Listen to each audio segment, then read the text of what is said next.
Hi, Henry. How's it going? How's it going? Good. Thank you so much for bringing us the Peak Pyramid tournament today. It was insane. You brought all the best players out. It was great. How many tournaments do you do a year? I think maybe 3 to 4 tournaments a year. Yeah? I've probably been one of the longest promoters to do the game. How many years have you been doing this? I've been doing this over 20 years. And they're all Peak Pyramids, or they're different ones? No, there's different categories of events that I do for different type of players. Yeah, because I know you said something about doing the B doubles soon, maybe? Yeah, B doubles. I do women's tournaments, men's. I've even been involved with kids tournaments. Oh, I love that. Yes. That's great. You're like building the community, Yeah. which is insane. How long have you been playing for? Probably 30 years. Wow. Maybe a little more. Yeah, when did you start? Like, how old were you? I started at 12. Yeah. Playing, you know. Then I got into the game more when I was like 18. Yeah. And what are your local parks or courts that you play at? I played at Nickelback Park all my life, and that was the best park ever as growing up. Then I moved it up when I wanted to pick up my game level, and I started playing at West Fork, which had the best players. Yeah. I mean, that you could think of. You know, I played against the best players. I took my L's. I got my W's. You know, and I thank all the players that play the game because, you know, because of them, I got to peak at a very high level game. You know, and I also helped them peak by beating them, beating me, and it was great. That sounds like a lesson I've been hearing from a lot of people when they're saying, like, you know, in order to really get good is like you have to really be able to take those L's and be like, keep moving and like tomorrow go play again. You know, get back on that court the next day. Like, let it go. To get good, you got to play. To stay sharp, you got to play the best. Yeah. So they stay sharp and you stay sharp, and at the end, when you meet at a tournament, it comes out who's playing better or who gets hot, and sometimes who outthinks the other player. Yeah. Wow. So, I mean, asking you if you're a lefty or a righty probably makes no sense because I'm sure you're ambidextrous. Well, I'm a lefty. If I had to make that $1,000 shot, I would use my left because I'm a lefty. I like that. What's your best shot? What's your $1,000 shot? Well, it used to be the right corner. You know, when I play singles and doubles, it fluctuates to the left corner or in front of my partner.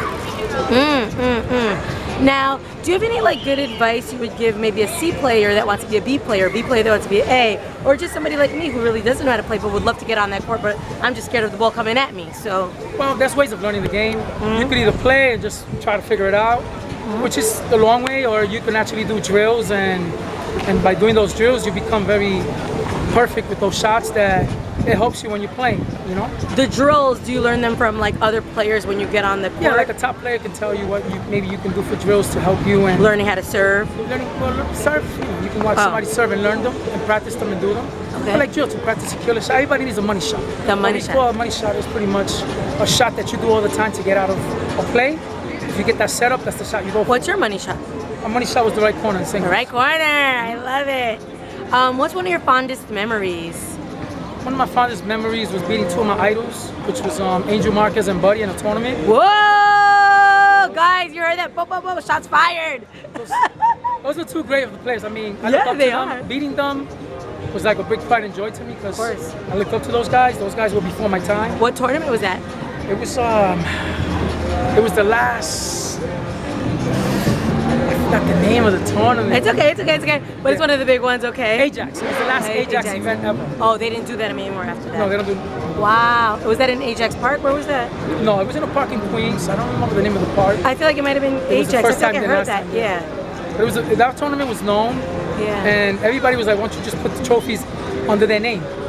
Oh. And we ended up beating them, and we split the tournament with 2 other teams because it got dark. Billy the Kid and Tor Henry and Rookie and Dave Rojas, which we were playing them. It was 17-0. Wow, that's phenomenal. Kudos to you for that. What are some of your favorite tournaments that you love, aside from your own, that you do? Well, King of the Courts is one of the best tournaments. I've been playing too many of those. I was banned, but for bad behavior. So, guys, don't have bad behavior. That's what Henry's telling you. So I was banned. Respect the game. I always still went and I supported the players and watched. And it was one of my favorites. I actually got a late chance to play in it.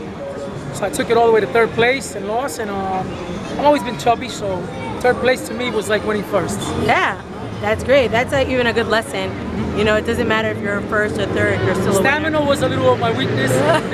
You know, I could beat any player, but going the distance in a tournament was a little tough because I was eating cheeseburgers, hamburgers, I wasn't training, you know, but I was still great. But you were playing all the time and you're consistent about the game. Yes. And what is like one of your like you have like any affirmations or like mantras or these kind of things where like you tell yourself all the time just to try to keep going, be better, stay focused?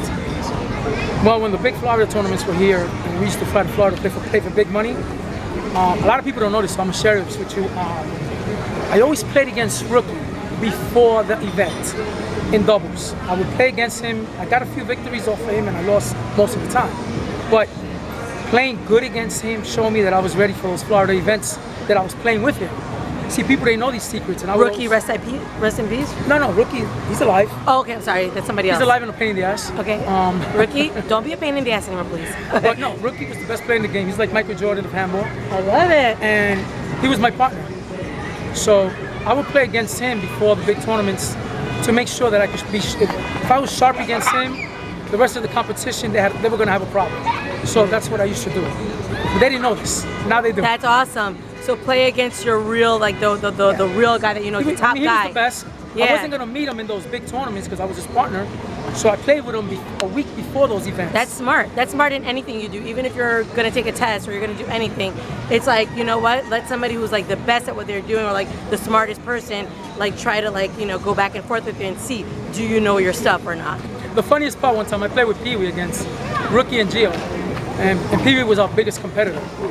And me and Pee Wee beat Rookie and Gio. And when we played Pee Wee in the tournament, you had to see his face. He was nervous. He was like, whoa. He saw what I can do. At first he used to just call me a fat B.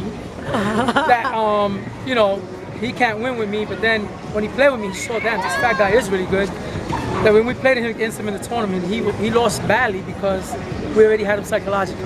Right. That's awesome. That's awesome. But handball's great. Everybody should play it. Give it a shot. I want to play. I have never played and I want to play now. Thank you to Handball Social for making these interviews and helping the game get bigger. Yeah, we want to build a community. We love you for what you're doing. So Henry, thank you so much. Keep doing what you're doing. If anybody wants to sponsor some games, look at his shirt, Next Level Handball. If anybody's in New York, make sure you reach out to the handball community or come to any New York City park because you will see some handball courts and you'll see Henry or any of his other buddies out here playing. All right, thank you so much, Henry. You're the man. Let me give you a hug. Thank you. You're great.